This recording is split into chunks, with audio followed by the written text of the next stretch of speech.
안녕하세요. 저는 32살이고 예비신랑은 35살입니다. 정말 착하고 언제나 저만 바라볼 것 같았던 예비신랑과 결국 끝내고 말았습니다.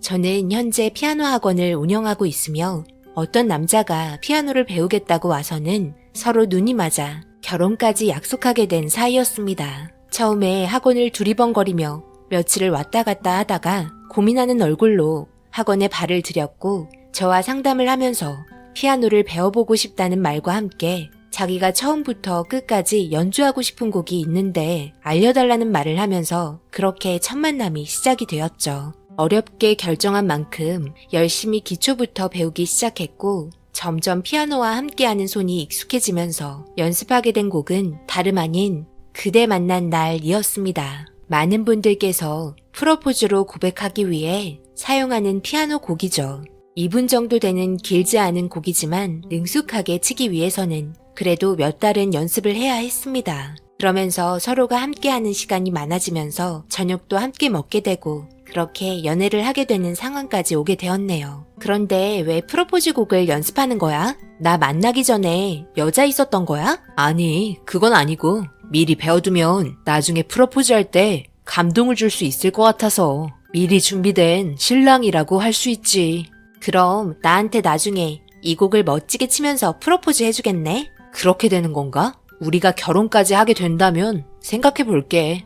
이렇게 저희는 상견례까지 하게 되었습니다. 프로포즈는 예비신랑이 일이 바쁜 관계로 나중에 따로 해주겠다는 말과 함께 그렇게 지나가게 되었죠. 결혼식을 9월로 잡았고 이런저런 계획을 하면서 꾸준하게 결혼식 날 들려주겠다며 피아노 곡을 연습했습니다. 그런데 예비신랑은 뭐든 항상 소박하게 살고 싶어하고 먹는 것 또한 저렴한 곳에서 먹으려 합니다. 이런 부분이 나쁘다는 건 아닙니다. 하지만 가끔은 외식도 하고 싶은데 예비신랑은 저와 처음 데이트했을 때 빼곤 오로지 한식 뷔페와 김밥집입니다. 그렇다고 한식 뷔페가 음식이 맛이 없다는 건 아닙니다. 제가 말하는 건 한껏 멋부리고 이쁘게 보이고 싶어서 차려입은 옷에 영화를 보고 데이트를 잘 하다가 저녁에 한식 뷔페에서 음식을 먹거나 김밥집에 들어가는 게 좀 그랬습니다. 데이트하다가 주위에 있으면 이해할 수 있습니다. 하지만 일부러 찾아가는 건 좀 아닌 것 같았죠. 그런데 맨날 만날 때마다 꼭 한식 뷔페 가야 하는 거야? 우리도 레스토랑에서 가끔 분위기 낼 수 있는 거잖아. 우리 결혼식 올려야 하잖아. 돈 아껴야지. 그래야 잘 산다. 결혼식 끝나고 신혼여행 갈 때 맛있는 거 많이 사줄게. 지금 이런 상황을 볼 때는 신혼여행 가서도 똑같을 것 같다는 느낌이 왜 드는 건지 모르겠네. 아무튼 약속했으니까 이해하고 넘어갈게. 그렇게 한식 뷔페에서 주변에 공사하시고 저녁 드시러 오신 아저씨들 틈에서 이상한 시선을 한 몸에 받으며 음식이 입으로 들어가는지 코로 들어가는지 모르면서 먹고 있었습니다. 그런데 어떤 아저씨께서 젊은 사람들이 이런 데 와서 먹는다며 열심히 살려고 하는 모습 보기 좋다는 말과 함께 커피를 먹으며 나가셨습니다. 아시는 분들은 현장 한식 뷔페가 어떤 느낌인지 아실 겁니다. 저는 데이트하러 나와서 이런 곳에 있다는 게 너무 힘들었네요. 그렇게 데이트를 마치고 각자 헤어지면서 앞으로의 결혼 생활을 잘 헤쳐나갈 수 있을지 의문이 들기 시작했습니다.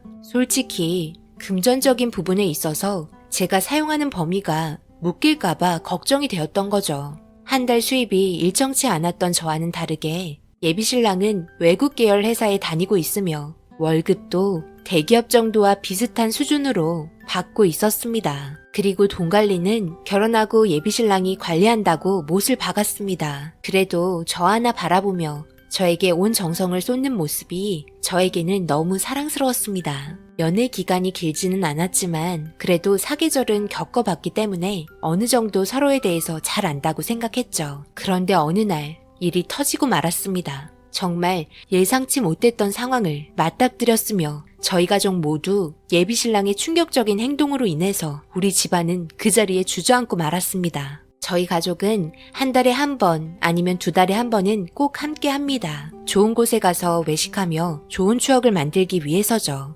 그렇게 저희가 정한 외식 장소는 남산타워였습니다. 처음 가족끼리 가보는 남산타워에서 함께 맛있는 식사를 기대하며 들뜬 기분으로 출발을 했습니다. 그리고 예비신랑한테 가족끼리 외식하러 가고 있다는 말을 했지만 답장은 없었고 일이 바쁠 수도 있을 것 같아 나중에 다시 연락을 하기로 하고 부모님과 함께 대화하며 레스토랑에 도착을 했습니다. 정말 멋진 분위기와 밖에 있는 풍경은 회전을 하면서 색다른 느낌을 주었고 사랑하는 사람과 함께 오고 싶은 마음도 들면서 예비신랑이 생각나길래 밖의 풍경을 사진으로 담아 보내줬습니다. 그날따라 많이 바빴는지 답장이 없는 상태에서 음식이 나왔고 가족과 기분 좋은 식사를 하면서 추억 하나를 만들어가고 있었습니다. 그런데 그때 피아노 건반을 톡톡 치는 소리가 들리면서 주변을 집중시켰고 저희 가족은 멋지게 정장을 차려입은 한 남자의 뒷모습을 보게 되었습니다. 스테이지에서 서 있던 남자는 결혼을 하고 싶어 사랑하는 사람을 위해서 열심히 준비한 곡이니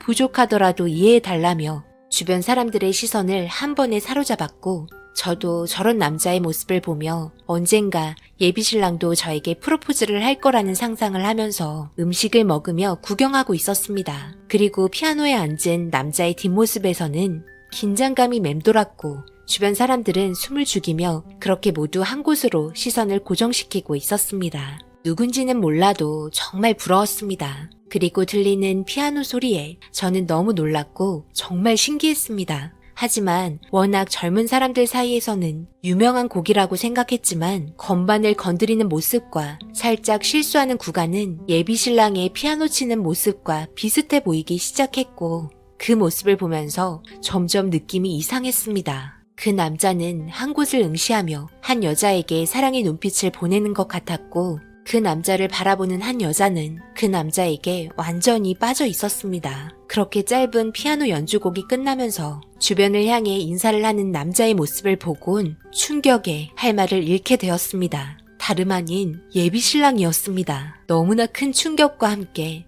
정신없이 스테이지로 내려가 어떤 여자와 마주 앉아 음식을 먹으며 서로를 바라보는 눈빛에 사랑이 불타오르는 걸 확인하게 되었네요. 그리고 더 큰 문제는 저희 부모님이었습니다. 너무 놀라셨는지 들고 계셨던 숟가락을 엄마는 떨어뜨리셨고 그리고 아빠는 나이프를 잡고 있는 손이 부들부들 떨리고 있었습니다. 저 또한 예상치 못한 상황에 너무 놀라 어쩔 줄 몰라 했는데 마침 예비신랑은 잠깐의 여유가 생겼는지 핸드폰을 확인하는 모습을 제 눈으로 보게 되었습니다. 그리곤 갑자기 흠칫 놀라며 주위를 살피기 시작했고 두리번거리면서 저와 결국 서로의 눈이 마주치게 되었습니다. 이런 상황에 너무 당황을 했던 예비신랑은 갑자기 자리에 앉더니 어색한 웃음과 함께 있던 여자의 손을 잡고는 밖으로 나가자고 하는 것 같았습니다. 저는 둘이 손을 잡고 있는 모습을 보곤 너무나 큰 배신감과 함께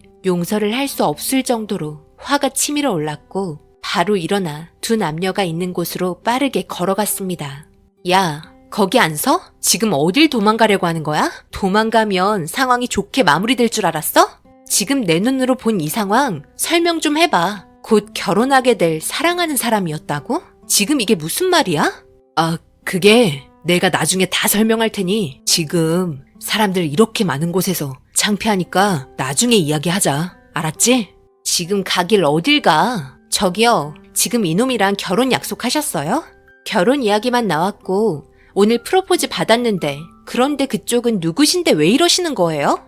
저요? 제가 누구 같아요? 지금 이 상황을 잘 보세요. 척하면 척 아니에요? 9월에 결혼하려고 상견례까지 마친 예비 신부입니다. 이제 됐죠? 지금 상태에서 쪽당하고 싶지 않으시면 빨리 나가셨으면 좋겠네요. 그리곤 그 여자는 지금 상황에 당황도 하였지만 순간적인 배신감도 함께 왔는지 예비신랑을 밀치며 눈물을 흘리면서 레스토랑 밖으로 나갔습니다. 이 모든 모습을 보고 계셨던 저희 부모님께서는 바로 제가 있는 곳으로 오셔서는 온갖 말들을 예비신랑에게 쏟아내셨고 분위기 좋았던 레스토랑은 초토화가 되었습니다. 그리곤 직원분들이 나가서 이야기하라며 저희를 밖으로 안내했고 밖에 나오자마자 아빠는 멱살을 잡으며 엄청 화나신 표정으로 가만히 있지 않겠다는 말과 함께 바로 시부모님께 전화를 걸었습니다. 이 상황을 모두 설명을 하게 되면서 소하게 들려오는 죄송하다는 말과 함께 결혼 전부터 믿음이 깨진 상태이기 때문에 더 이상 진행할 수 없었습니다.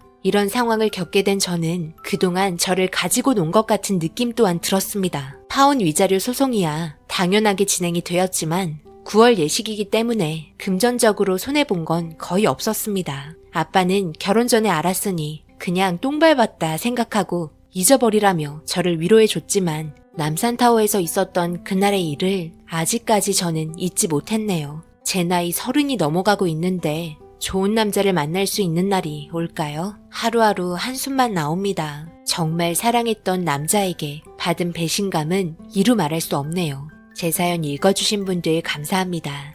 여러분들께서는 언제나 좋은 일들만 가득하시길 바랄게요. 오늘의 사연은 여기까지입니다. 댓글로 여러분들의 생각과 조언을 남겨주세요. 구독, 좋아요, 알림도 꼭 부탁드립니다. 저는 다음 영상으로 찾아뵙겠습니다. 감사합니다.